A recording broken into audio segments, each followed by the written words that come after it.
Thank you very much for joining us on Job Seeker Nation. Welcome. This is the show we talk all things job search.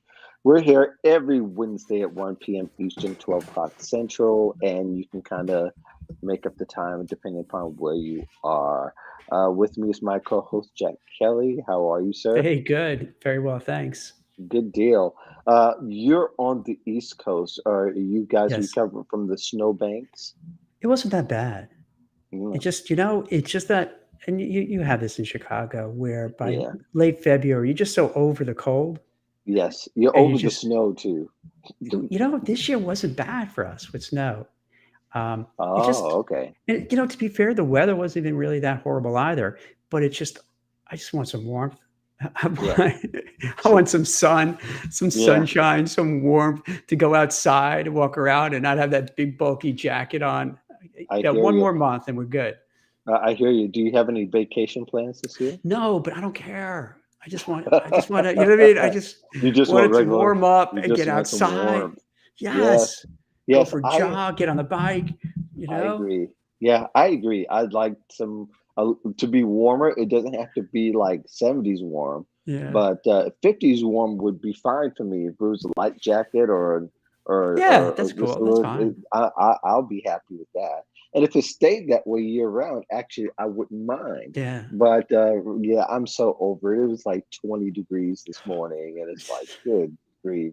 And then there's black ice everywhere, so you got to Yeah. be careful where you walk and where you drive and the spots that are there. And lots of potholes. So we So, have it. This is like the middle-aged complaining about the cold weather podcast. yes, yes. You know, Lord knows, should anybody complain about tech? Let's not have anybody complain about tech and you're over 50. yeah, That's a problem. yeah. But let's diverge a little bit about.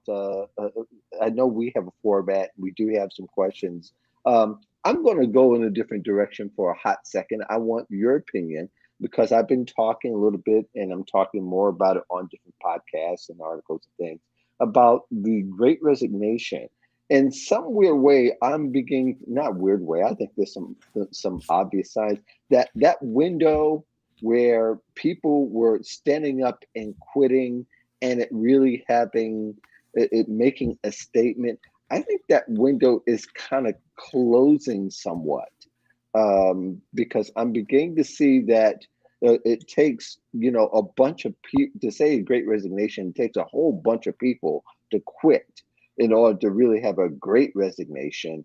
Um, but I don't think we're going to see that kind of thing anymore here coming up soon. I can't put a timeline to it, but maybe it might be closing sooner than we think. I think there are going to be people who will resign, and but I don't think there's going to be this large cross section of folks that will start resigning, and I think that's just one of the elementary parts of it. Do you have any thoughts on it You know, in recently? it's right now it's hard to say, and I'll give you this one Mm, big, you know, black swan event is this war between Russia and the Ukraine, and okay. you like to believe something that's going on far away from us doesn't have an impact, but I could see how it could. So let's say, and I hope this doesn't happen. Let's say they go into full blown war, but then Hmm. if other countries start kind of getting dragged into it, you could Hmm. easily see here in the US, companies say, whoa, we don't know what's happening. Let's just tap the brakes for hiring. Let's just maybe trim a little bit just in case. Hmm. And I could see for job seekers or potential job seekers say like, hey, I'm not going to move now. Let me just wait for everything to get back to normal. So that's kind of a wild card. I'm not smart Yeah. enough to know what's going to happen, how that's going to happen. So that's one thing that I'm concerned about that could change the whole dynamics of everything. Right. The other thing Right. is this. I wonder if that I've been speaking to different companies now, and it's so interesting where, when we started our careers, if you moved a year after you've been in the job or 2 years, Hmm.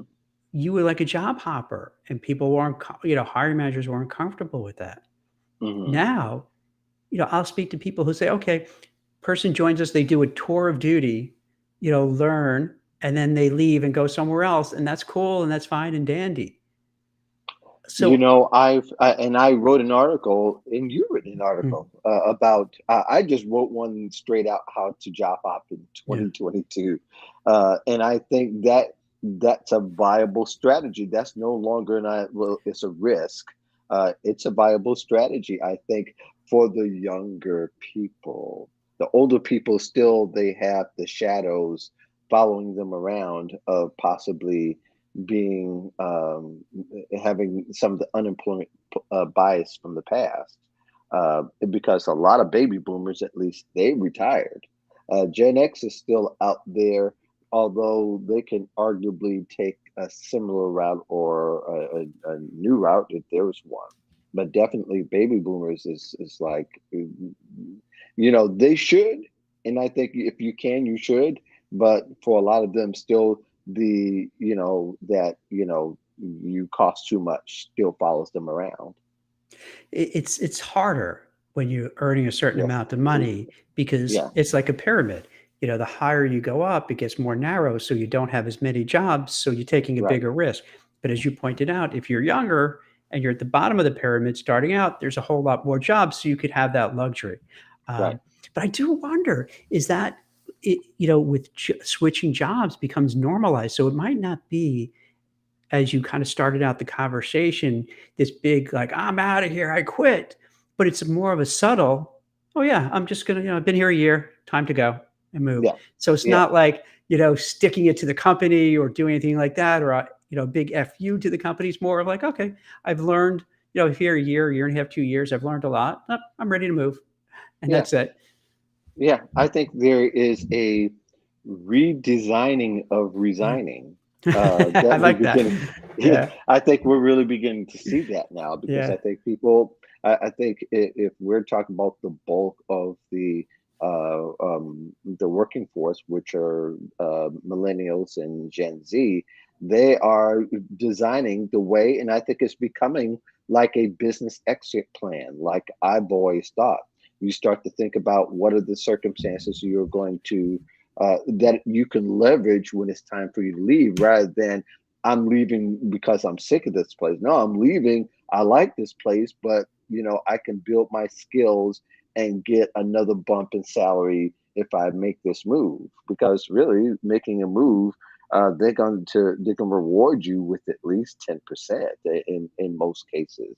I know there's some people who will take a lateral just to get out, and those are desperate. I think those who are more strategic are going to make the move, and it makes a whole lot of sense, especially when you can double dip into the benefit pool, in the sense that you can get maybe even a little bit better benefits. You get a little bump in pay, even though you may not think 10% is a whole lot. It is a lot if you do it like three times over the next 4 years. That's more than maybe the total of 5% you would have gotten in the last 3 years. I've seen over the years the people who've moved a lot, they did quite well because let's Yeah. say, firsthand, let's say I play somebody, just start with a round number to make it easy, Hmm. 100,000, then they Hmm. go for a new job and maybe they're making 115 and 120,000. Yeah. And then they move again and maybe it's 150 and then Hmm. so on. And they kind of keep escalating it, which after doing it for a number of times, and you can't do it too much because then after a while, like it's hard to explain each movement, but Right. you only needed to do it a few times to really get your salary up. Because then if you Yeah. compare it to a person who, let's say, you started working with who didn't do that, you're going to be up here, 30 grand more, 40 grand more than the person who's just staying in the same job. Right. And now we also have to figure out, people have to kind of put in mind that inflation seems here, first they were saying it's transitory, but now it seems like we're going to have 6, 7% inflation rate. And Right. so that means everything goes up. And if your salary Yeah. doesn't go up, you're falling behind. Yeah. Yeah. You're falling behind, and also too that people are often, unfortunately, they don't think really strategically about their job search nor their career in total. They know what position, but they haven't planned out under the circumstances where they can make the best moves. Some moves where people are making those other moves, you can you can also slide into a promotion if you position yourself right, and you also are pretty close to the chatter that goes on in the office and the industry, because as people move out, there's a position open, and if somebody's qualified next, that's an easy move in many cases. The problem often now is that employers want to check everything out for the best talent, so they'll explore the inside. And if somebody might be ready, but if they don't have to, if they can get somebody a little bit cheaper to come from the outside, then that person becomes locked out. Then you have that next person who could have slid into a promotion, they don't get promoted. But I've seen where they have gotten promoted, and some, I have a family member that did really well. She got her MBA, then she got a really good position in the company. Her boss left in less than a year. She was able to slide right in that position. And therefore, at 26, she is close to the six-figure mark. So it can work if you are pretty strategic in thinking about it. But if you're not, then you fall asleep at the wheel. It doesn't go the way you want, and it could go the way you want. The other thing is to, and something you've written particularly about, is the 4-day week. And so I've heard you talk about salary, the salary transparency part of it, where, Yeah. and I think we talked about last week, where somebody can say that, a company will post, okay, this ranges from 50,000 to 250,000. And then there, what do you do with that? But the other part is that some companies have thought about and seeing entertained that perhaps if you want to go to the 4-day week, we don't have to pay that big of a salary, which is an interesting little perspective that I saw in a Harvard Business Review article, and is that they probably can diverge the salary that way. I don't think so, because that doesn't, for some people, that doesn't change the whole worth of the job, because you're still doing the same job. You're doing it based on the work, not particularly hours, unless you're paying hourly. So, thoughts on that? Yeah, I think one of the positive outcomes from this whole pandemic thing is companies found themselves, hey, we can't hire enough people. We can't find them. So then now they have to be creative. Yeah. So it could be a 4-day work week. I was just writing about today. What about a shorter work day? Because think about this for a Hmm. moment. Hmm. You know, working 8-hour days, 5 days a week, that's kind of a construct from the past. Yeah, it And is. and let's be frank. Let's turn back when people go into the office, to use as an example. You Hmm. go into the office, maybe you come in, you're 9:15, you get some breakfast, um, you know, speak with your colleagues. Now it's about 10. You do some work by 11ish. You're talking about, hey, where are we going to go for lunch, and so Right. on. It goes throughout the day like this. Now it goes like that because you have 8 freaking hours to do this stuff, and maybe you want breaks. You don't want to, you want to just do some other things. So, or maybe it makes sense where companies can say, hey, you know what, if you could do your work in 4 or 5 hours and get Hmm. everything done and get everything done right, well, why do you have to stay locked in a cubicle for that whole day? So we're already seeing companies doing cool stuff. The 4-day work week, uh, Right. flexible schedules, remote work, hybrid work, digital nomads working from wherever.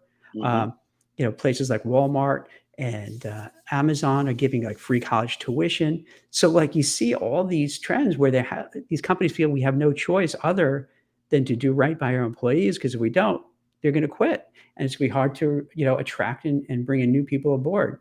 So Yeah. yeah, these things, as long as the job market stays this way, I think we're going to see more and more creative ways these companies are going to say, "Hey, I gotta do what I got to do to bring people in and keep them to stay." And yeah, we can't just keep doing what we did in the past. We have to change our ways. Yeah, adapting is the big word Yeah. these days. Yeah, not just job seekers adapting. I think there's going to be still a lot of that. But sometimes when companies get creative, I get a little scared. Why because is that? because it is often in the past it's been gamesmanship. Hmm. It's been gamesmanship. So it's like they'll take the heat for not hiring. And I remember during even the Great Recession, they had all these new positions and didn't fill the positions and took a long time to hire, about 2014, 2015. So you would have all these positions open, and they're new positions. In fact, so new that the college curriculum doesn't doesn't account for that yet. So you have all these qualifications of this new technology. Nobody gets in. That might be a few companies that may say, "Hey, we'll just train whoever comes. They just need to be able to have some technological savviness to them." And they bring them in and they bring them at a certain salary and then work their way up. And for some people, that really worked. But for a lot of people, they looked at it, they wondered, well, how can I get a part of this? And how can I get the training? And if college isn't doing it yet, uh, and if there are very few certificate programs that are doing it, how do I get in? So there was this long period of where employers just sat on positions for a year, even 2 years, and some longer because they said that the talent wasn't available. And there's all kinds of places I can kind of go with that, but all in all, to say that, yeah, I think it's going to be, if you move, I'll move. Job seekers are quitting. Okay, we're going to just take artificial intelligence and we're going to replace that for a lot of our processes, and that's going to change the dynamic and at times the pay structure of the position that they were hiring for, and the positions that are below that were taking the brunt of the work when somebody left. So I think there's that chess moves, and again, we'll just quit and say, okay, well, the next person that's going to come in is going to have a different position. It's going to look different, and we can name our price instead of somebody naming their price because they can't say this experience because this position is brand new, it is restructured. So I think it's just a very interesting time, that we're going to see a lot of that kind of moving around and shifting of how things will look. Yeah, it's interesting. To unpack it, two big themes that you mentioned. One, I do see companies starting to upskill and offer training and coaching and mentoring because of Hmm. what you mentioned, because they can't fill the job because they say they can't find the talent. So consequently, not all companies, but a small amount are starting to say, Hmm. hey, let's provide upskilling, training, credentials, accreditations, go, pay for boot camp, like for coding boot camp, if that's someone Hmm. interested in that. So this Yeah. way, that's a way to kind of remedy it. All right, if we can't find the right person, let's find someone who's good, has some of, if not, maybe a lot of the experiences, but not everything, and we can kind of add to the rest of what they need to do. So then they can kind of come in here, and we can get a seat, someone in the seat, because we Yeah. both know if you have that opening and you're not filling it, the people who are remaining there get frustrated because then they get Hmm. dumped on with all the work, and they're like, "This isn't fair." Then they start looking, and it just gets Right. worse. Now, the other part you mentioned, it really hit me the other day. I haven't been in McDonald's in a long time since my kids were young, and you bring them to McDonald's and Right. Wendy's, and stopped in there. And this might sound obvious to everybody watching it, but to me, because I wasn't that used to it. So you had the kiosk. So you go in there Hmm. and you order in the kiosk and do everything, and that's it. Yeah. And that's what you're referring to with AI and all sorts of other things. That's something else too, where they're saying, okay, we can't hire people. All right, maybe instead of upskilling and spending all the money in training, let's just get technology and replace people with the technology, which is a frightening. That's a frightening thing because especially in the kind of blue collar world, then you're in Hmm. trouble. Yeah. Yeah. And you're talking about, and what you just mentioned, McDonald's is the low hanging fruit. Now, ultimately, you know, there will come a time when the bigger companies, like Amazon and Google, who have tens and tens and tens of thousands, have built their own pipeline, and they're going to build that pipeline from somebody. uh, that they are working with as far as a high school. They might even have their own high school in some cases, and where they can just take that person and start moving them along instead of sending them to a college. They send them to all the tech training that they're going to need for the next few years. Now, I don't know how that's going to look as far as the shifting, but it's starting to happen now. Is where they're taking some of these high school kids and they are have already given them, they let them shadow, let them follow, and giving them some of the coding skills, and then the next step for them is something that they're going to need coming up. And so that shift from, instead of putting in a whole bunch of college applications, they're putting in like a whole bunch of they're putting a whole bunch of work in because they're learning what's coming next. I think that's a great idea because with the cost of college, it's just so exorbitant. And how many people do you hear of or you see on Reddit and other places saying, hey, Hmm. I went for this 4 year degree, I graduated, I have, fill in the number 100,000, 200, 300,000 in debt. And I can't get a job. Or if I get a job, it's so far beneath what I thought I could get. And there's Hmm. no way I could pay it back. And now there's no way I could pay it back. So how do I live my life? How do I get out of my parents' house? How do I get married? How do I have a house? How do I have a family? So I Right. wonder if this new what we're going to start seeing is a renaissance in the trades, where exactly what you were saying before, that you take young kids who are skilled, maybe they have an aptitude for carpentry, being electricians, plumbers, Hmm. whatever, and Right. say, hey, instead of like 300,000 in tuition, you could just go become a carpenter, electrician, or what have you, and then And who they knows? used to do that. And they used Yeah, to do that. They used to do yeah, that when I was coming up in school. Is that we had the wood shop and the different workshops, the automotive shops. So when kids got out of school, some of them they just said, "Okay, I want to take that skill. So it's going to college. I'll maybe even yeah. get an extra apprenticeship and do that for a little bit." And then they come in at a pretty good salary at 18, 19 years old, instead of having to go through the whole college thing, which was overglorified, unfortunately. And for some people, it did serve. And to have the experience of being able to go away to experience some life without parents, but then coming back and, they don't have the, find out that those jobs are not available to them yet because they have to have 5 year experience coming out of college. And that is has always been a ridiculous thing, but unfortunately, it still exists. So yeah, it is Yeah, something that is not really a new idea, but it's a reshaped and rethought yeah, idea. Say that we can make it fit in this kind yeah. of way. I don't know if I've ever told you a story. So my dad was in teaching, Uh-huh. and ultimately he became a principal of a school that was kind of a trade. It was a public school, but it was a trade Uh-huh. school, and they would teach the kids. And this was in East New York in Brooklyn, and Hmm. lower socioeconomic area. And they would teach Hmm. them how to fix trains, how to work on trains, anything related to trains. And then Right. when they would graduate and get a job in the New York City Transit Authority. Hmm. So you get a union job, nice pay, and then, these union jobs, you could kind of sometimes back now, not as much, but back then, you could kind of Yeah. retire after 20 years or so. So then they could retire. A lot of them went to college afterwards and then had a whole nother career on top of that. So it really worked out well for them. Yes. Entering the fray is Damian. Hey, Is yeah. Damian, uh, who You were worried. who We sent out a we're search party.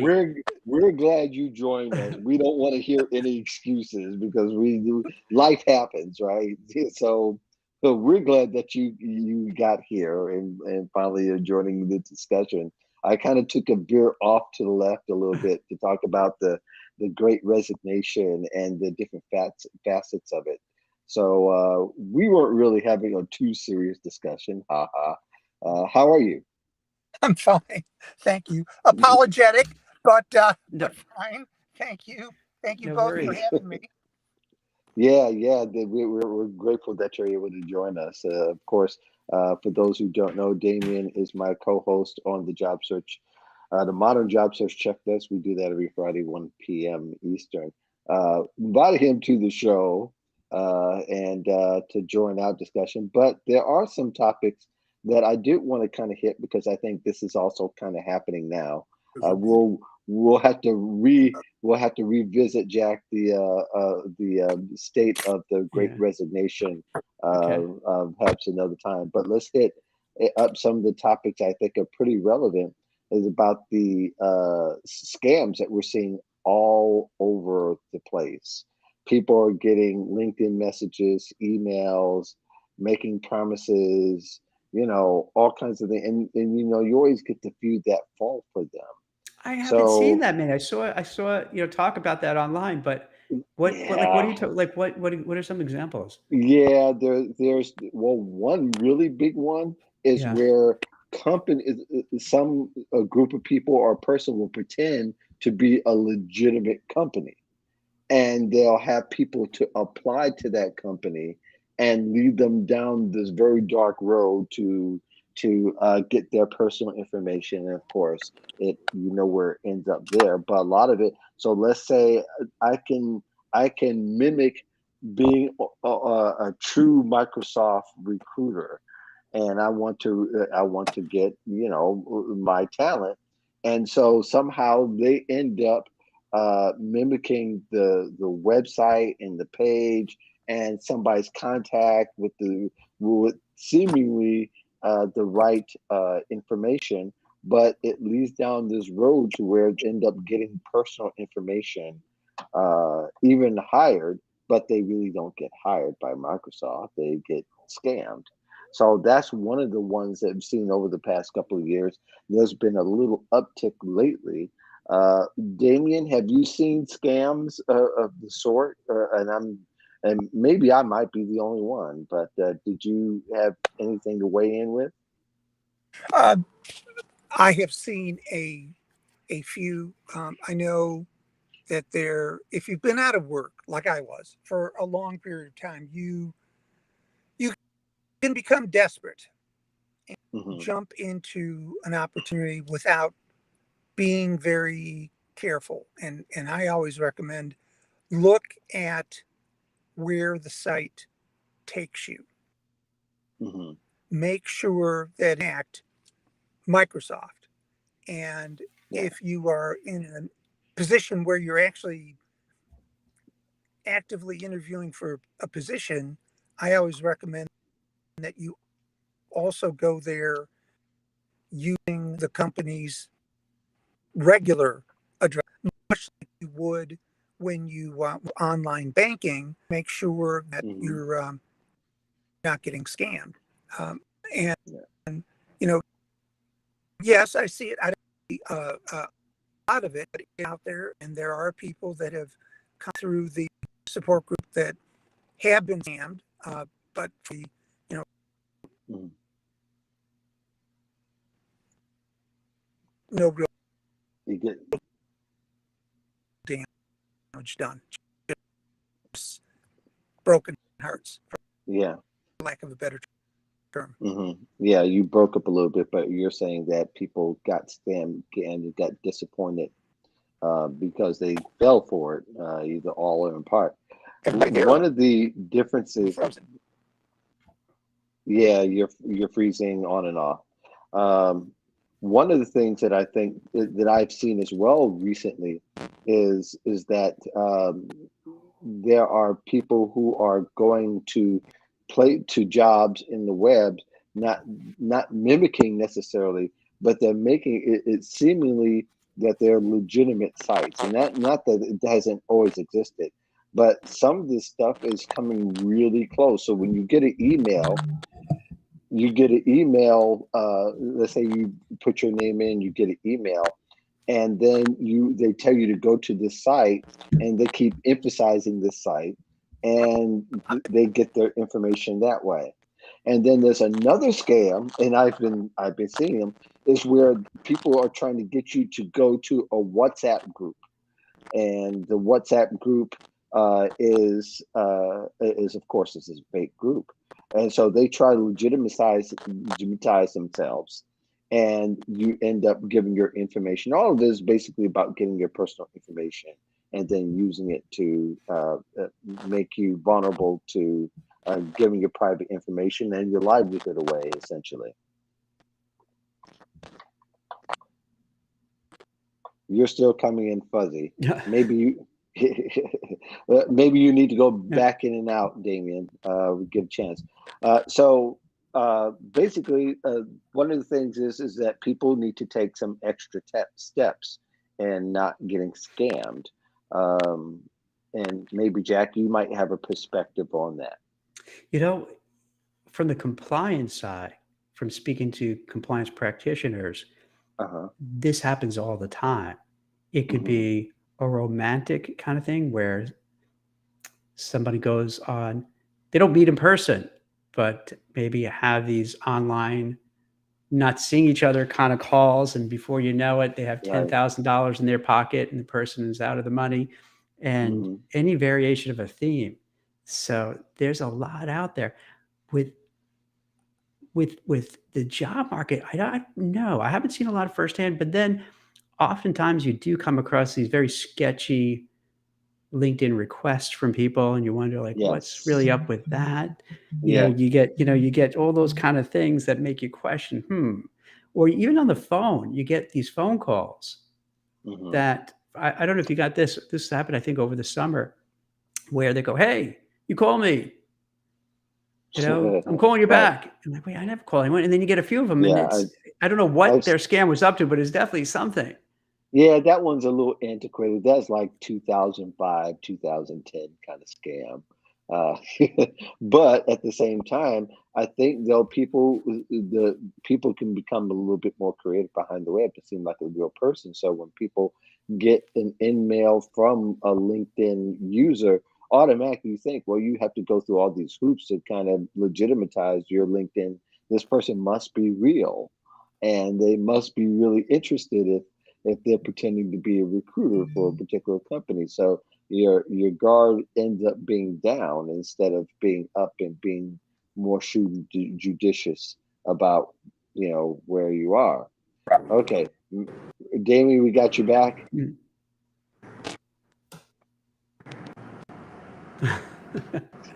or maybe we didn't get him back. Okay, so we'll put him on ice for a second. Um, so I think one of the things that just all in all, be careful, people. Definitely go the extra mile. Start asking your contacts, even the people the legitimate, if you've heard of this company that contacted you, and to see if they really, if maybe they might have some intel that you don't have, and that often helps if you get a group think going about it. And sometimes they may have, and that person just needs to be reported to LinkedIn or even exposed in some instances. So I would say that, yeah, I think it's really important that people are vulnerable, especially if you've been unemployed for a long time. That definitely Yeah. exists, and scammers, they know who's the most vulnerable, and they tend to pick on older people and people who've been unemployed for a long time and looking for a break of some kind. So definitely, I think there is something. But let's talk a little bit something more that we kind of touched on earlier, and let's see if we can get Damien back here. Damien, can you hear us? He can't. He still can't hear us. Okay. Maybe you'll need to go back in and out, Damien. Um, there's many layers to unemployment bias, and that's something that's existing. There's probably around 25% of the labor market that are baby boomers right now that are still left, still working, but a lot of them did take an exit stage left, so to speak. And Gen X are now kind of your people, Jack. Yeah. They're one of the new baby boomers and the long-term unemployed. Um, you know, I think one of the things that is going Check to into us. It's you can you hear us? and I apologize for the technical problem. Okay, that's all right. You're still coming in. You're still coming in a little fuzzy, but you can listen in as you can. Um, So I guess Gen X is the new baby boomers as far as potential bias, and that the bias is from the past. Basically, is that you're not old enough, or you're too old to take some of the positions that you need because of whatever reason, because of technology and all that kind of thing. Or is that something you're beginning to see, Jack? Even more so that that's beginning to happen, or you think things are kind of coasting Yeah, along? I've been seeing that happen for a while, even pre-COVID, where let's take the banks, like New York City banks. Hmm. After a while, they started kind of moving outside of New York to first it was like New Jersey, then across the whole country, then other countries. And really, it's about saving dollars so that, Hmm. we both know that whether it's Chicago or New York or San Francisco, it's so expensive. Rent is Yes. expensive, cost of food, everything is expensive. So if you can Hmm. go to a lower cost area, so then what ends up happening, companies start making decisions. Do I keep Mark and Jack and they're making a certain amount of money, or do we get somebody, you know, half their age and they're in a lower cost city or a different country? Yeah. Let's move it. So it's this. So that's kind of a big trend, and it happens. And I think what could be problematic is both. It could be a positive and a negative as well. Is with the Hmm. proliferation of remote work. On one level, hey, it's great because you can work remote. You have a better quality of life. You have autonomy over your day. You have freedom. You can enjoy Hmm. your hobbies, see your family more, your friends more, that kind of stuff. Right. But what happens, what I'm a little concerned about, is that now these companies are saying, let's say in Silicon Valley, where they just can't find enough software engineers, let's just go get people from Poland, from Argentina, from you name a country, and let's let Hmm. them work remotely. Now, on one side, you can say, okay, we need that help. We can't find it here, in the U.S. So okay, we'll have it remote. But then after a while, you know how these things work. They can go, well, wait a minute. Now let's Hmm. just get a marketing person. We don't have to get a marketing person in New York or Chicago or Philly or DC or San Fran. Let's get them in what fill in the blank country that's way cheaper. Yeah. And we here in the US, we don't have a monopoly on being smart and good. There's smart and good people everywhere. So then Right. you can kind of equally smart person. So that's kind of that outlier thing that with remote could be a challenge where after a while these companies they don't care. They're like, hey, if we can get the person at the lowest wages wherever they are, and if people are going to be work remote anyway, let's get Hmm. them where they're cheap.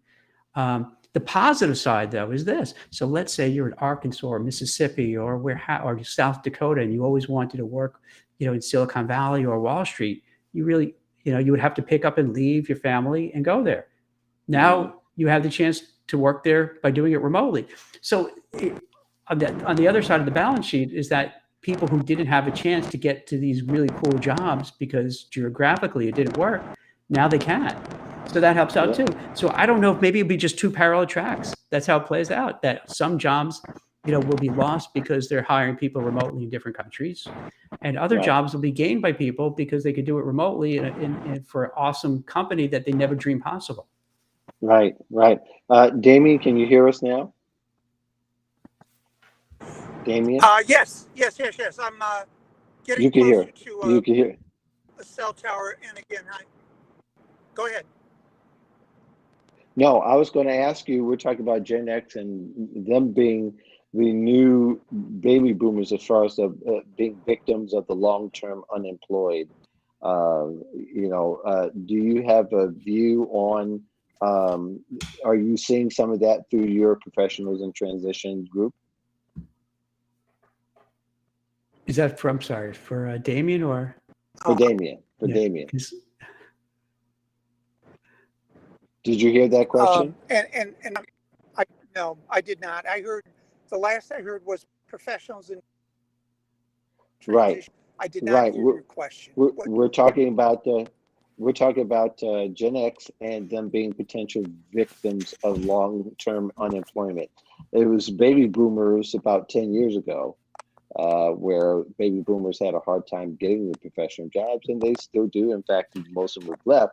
But we're talking about Gen X now, that next generation, younger.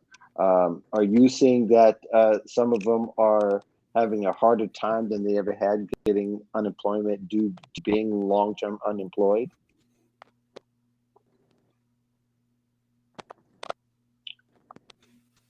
Okay.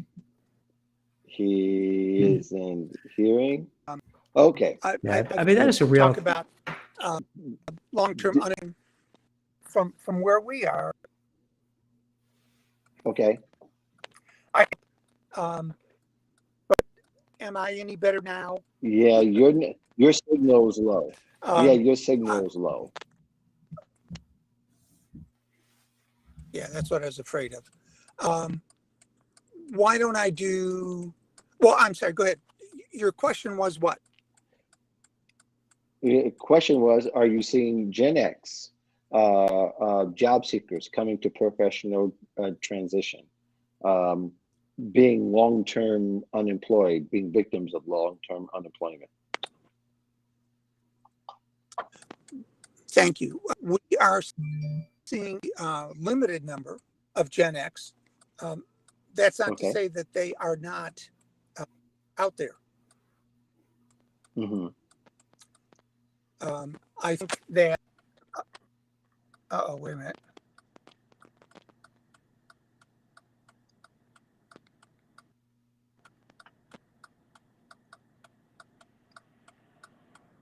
Well, he's fixing it, Mark.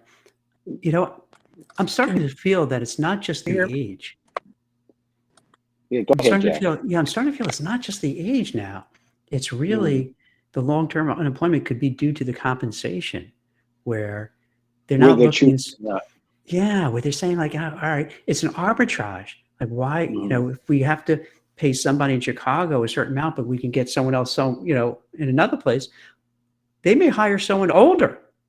But if it's in Yeah, a place that's less expensive, they could pay less. So I think that's kind of the thing that they're looking for, like where we can get the best. Now it depends on the company. Like some companies will say, "Hey, I don't care how much, we want to get the best person, and we'll pay the right, price for it."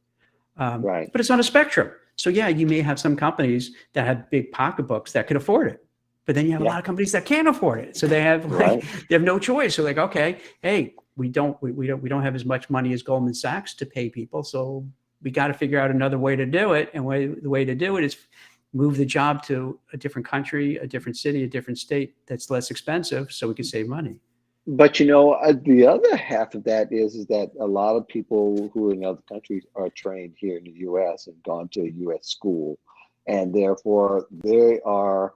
Uh, a lot of them are going to be a lot more savvier in knowing what the pay scale and what the Mhm. job is worth because they were here in the US, they researched it, and though you may not, you can argue that if you don't live in the States, we can pay you lower, you're losing out on talent. And I would even beg that some of the top talent are not particularly here in the United States, but they're abroad. Well, yeah, So it's a numbers game. If like you're it only is a put, numbers yeah, if you're game. fishing from a bigger pool, yeah, you're going to get more fish and bigger fish. So absolutely. Yeah. So I don't know. Maybe we're an economy where the dollar isn't as much. So if you paid them a U.S. salary, that person in let's say in Africa, who Well, has you know what I'm saying? Well, yeah, That can I person tell you, that Mark? person. Exact. You know what? Because I just wrote about. I spoke. There's this company Deal, and what they do Uh, is they take care of all the back office paperwork, taxes, you know, logistics. If you want to work remotely, so they do it on hmm behalf of these big companies, and you're starting to see in Africa, in hmm Argentina, and Mexico, in places where become these tech hubs, where these smart people who are really, software engineers, software developers, and so on, where they're working in Mexico and Africa, and they work in Argentina, and now they take their money in Bitcoin or cryptocurrencies, because let's say with Argentina and Brazil and some of these countries, their currency is not doing too well. So if they get Right. paid in their currency, it's really depreciating value. So they're opting to get close to U.S. wages in other locations, but then also get paid in cryptocurrency. Now, recently, the cryptocurrencies haven't been doing so well, but if it does turn up, then that's a great move. So now all of a sudden, you have a way better lifestyle. So Yeah, it's a big well, change.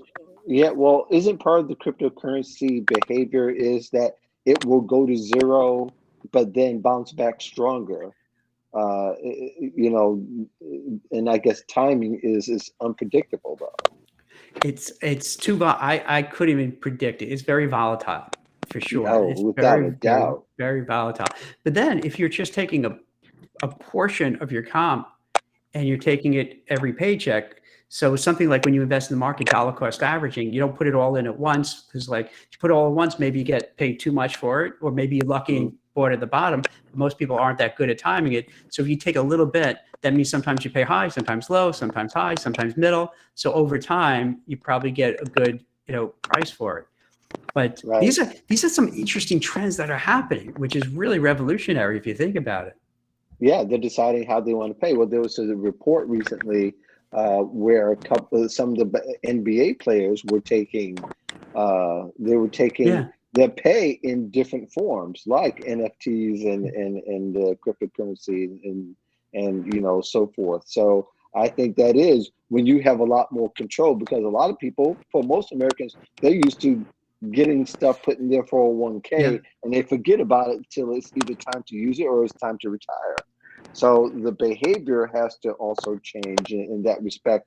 But if we're talking about Gen X and being long-term and unemployed, that can go off in two different discussions. Because one, if you are long-term employed, then one of the ways maybe it might be non-taxable is to play with being able to play with the crypto that you have to see if you can get a Mhm. nice spike where it doesn't matter whether you take it out now or retirement. You might need the money now.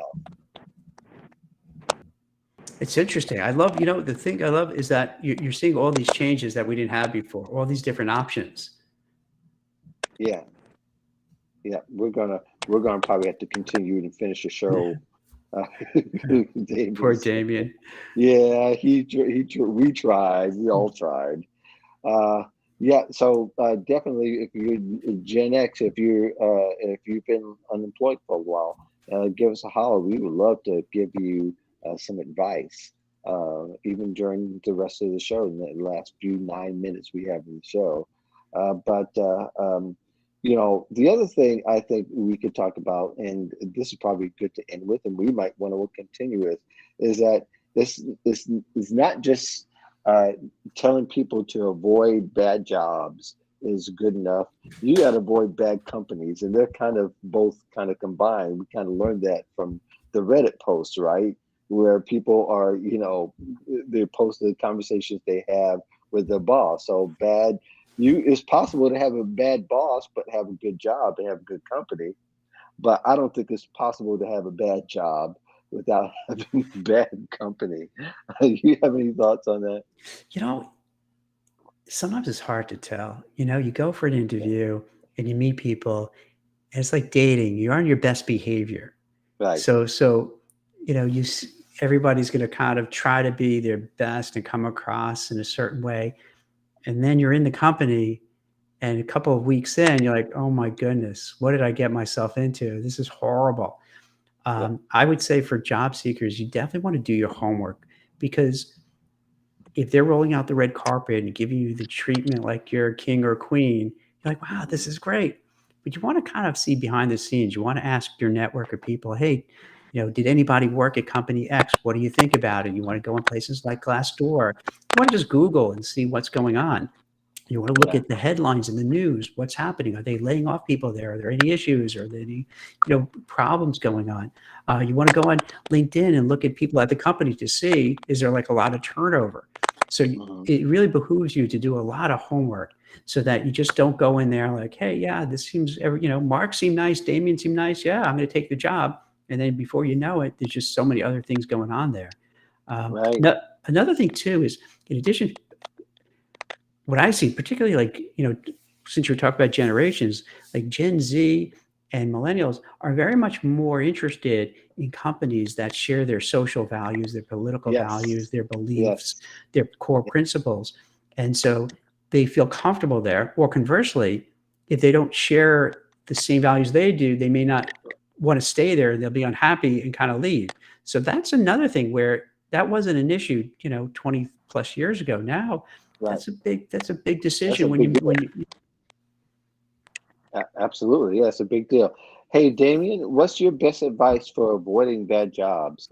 That's kind of what we're talking about now, but advice you have.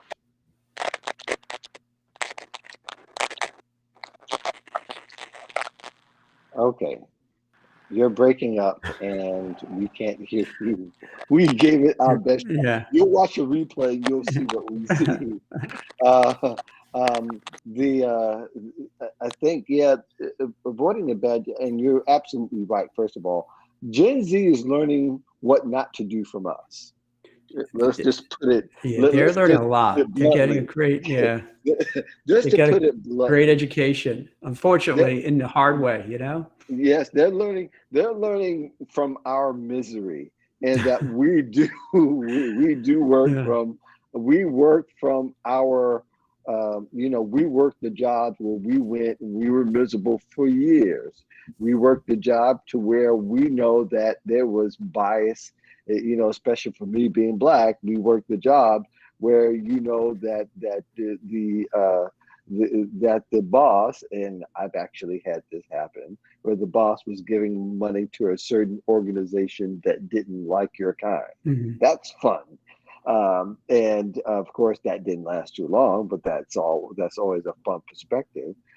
So I think they watch those things, and they determined not to do what we did.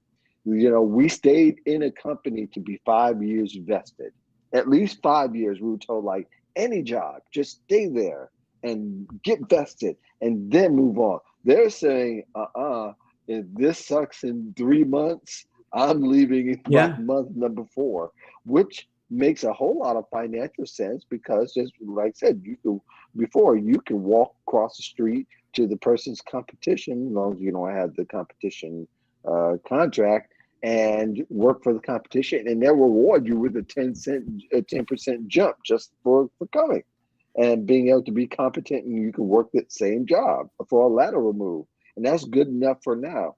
But yet, to your point, they want something that's going to be they want meaningful work. They absolutely want something that means something personal to them. So they know that this company volunteers for organization every Friday that gives to the poor or works with the handicapped. That's part of their DNA because maybe they have a sister, brother, child that's in that situation. Then that's a shared value. It may not be the value that they ride with for the rest of their life, but they're a lot happier and they feel a lot more purposeful because the job they're doing is going to meet some needs that means a lot to them. So absolutely, yes. Doing the research is an absolute now. Working for a company without researching them is it may work for a little while, but the question always comes up, man, this is so against what I'm doing in my life, and I want to do something different. So, yeah, but you can't, you got to try to find the good jobs, but you got to find a way to avoid the bad jobs too. Yeah. It seems like sometimes what you're saying is sometimes you just got to cut your losses Yeah, where, hey, you thought it would work out well. And let's even presume you did your homework, you did your research, you asked around, you did everything, but for whatever reason, it's just not working out. Um, yeah, sometimes it's better to say, hey, I could stay here another 3 months, 6 months, 9 months, a year. It's not going to change. Maybe let me just do something different. yeah, yeah, absolutely. Um, Damien, are you okay? Now you froze up. But we tried our best. You'll see, like Damon I is said, persistent. You got to give him credit. He does not yes, stop trying. he stays in there, and that's what He's I like, admire. I'm going to keep trying. It's going to work. Yeah, yeah, I admire that about him. I mean, Yeah. that's who he is. He doesn't just bail out. But anything good you got coming up, Jack? Coming up here the next week? Um, I don't know. Um, I don't think so. I'm not sure. Nothing really exciting. Just same old stuff. It seems like Right, right. Happy at Work podcast. So we're going to see we're, do- another we're episode. doing we're doing that. We're doing doing some other LinkedIn lives, kind of one-offs, depending on like what's kind of in the news. I've seen them. Yes. Yeah, and Yeah, kind of you've been hitting them hard. yeah, because there's so much to talk about, which is cool. There is There's a lot to just talk so about. many things going on, so it's nice to talk about. Doing a lot of writing, once again, Yeah. because like just there's so much stuff happening. It's wild. Yeah. Yeah, definitely. Have you heard the term Zoomers? I do, yeah. Yeah, yeah, that's going to be part of the next article coming up. Going to have Zoomers. coming up for Linza, and but we're using the word Zoomers. I forgot exactly how we decided that it's going to appear, but Zoomers is definitely, it's the young Zoomers. It's referring to the young people that use Zoom, of course, meaning basically Gen Z. Looks like you got a pretty good connection there, Damian. Yeah, right, right. Near the end of the show, can you hear us? I don't think he can hear us still. No, I kind of wonder what's going Okay. to come after Zoom, though, because I think people are getting tired of it. They're getting zoomed Yeah, out, yeah. Zoom burnout. I think you got to pace yourself, and I prefer Restream and all the Yeah. toys that are here. I still find it kind of fresh and fun here to use Zoom in that respect. And he is appearing. Can you hear us, Damien? Can you hear us, Damien? I can hear you now. Yes. Okay, it's at the end of the show, Damien. Right at the buzzer, almost. Coming right at the buzzer. Boom. This thing comes out, whoosh, swish right in there. Yes, I'll tell you what, I was like a gypsy driving around to find a good signal, and I I apologize. bet. Yeah, no Sounds worries. like it was a great discussion, and Yeah. just two things that I heard amidst all the static. Three things Uh-huh. really about researching a company before you jump in. Mhm. I think that is extremely important. Jack, you were right on. It's great to be able to work for a company that is principle driven. Many times they'll have it on their website. Mhm. And in my experience, it's worked out well. However, as you were also talking about, uh, sometimes you can have a dream job and all of a sudden your boss changes Mhm. and you're in a living nightmare. And kind of like what you guys both said, you shouldn't be afraid to move on. And most importantly, is you're responsible for your career at all times. And um, Mhm. you need to be improving. Um, and also, as you improve, keep your kind of ear down and you'll hear about the good companies and the Mhm. bad companies. But again, it is you being responsible for you. And if you're in a situation that you don't like anymore, regardless of your age or position, be Mhm. prepared. And I'm sorry, Mark, what do you say? Job searching is a lifestyle? Mhm. Absolutely is. Agreed. Yeah, yeah, absolutely is. And since we're at the end of the show, you get to have the last Yeah. word. What do you have going on, Damien, that people should know about? Well, the first thing is I'm going to learn how to use Restream. Yeah.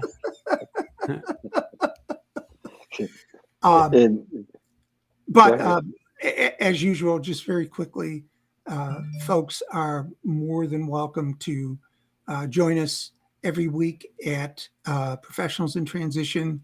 We are meeting both in person and online, which is lots of fun. Mhm. And if people would like to connect with me, ask to link in. But most importantly, Jack and Mark, thank you. Thank you for your expertise. Thank you for your patience. And thank you for giving me the opportunity to soldier through and at least get in the last word. There you So, go. It all worked out. It Yeah, worked out. it all worked out. I've already said look for my article coming up this week on oh, Lensa.com. good, good. We're going to be talking what older workers can learn from the younger workers. But I got a neat little title that somebody came up, and I'm going to use it. So that'll be a lot of fun. In the meantime, next week we'll be back here at 1 o'clock. Join us on Friday. The Modern Job Search Checklist. We're going to have Sweta Regmi. She's going to join us. Jack, we had her as a Yeah, guest she's last awesome. fall. Yeah, Yep. she's awesome. So she's going to be great for us, Damian. And hopefully you won't be on the road trying to find trying to find a cell phone Yeah. tower to be a part of. Yeah. Hopefully you'll be home where we know that you've got good Wi-Fi connection. Never For again. the Never again. Yes, yes, I we will be expect. here. Yeah, we experimented with Yeah. that too, Jack, last Yeah. week. That was a lot of Happens. fun. It That happens. happened. But Happens. anyway, we're Excellent. good. Thank you very much for joining us. Join us next week, 1 p.m. Peace and valor. Love to see you next week.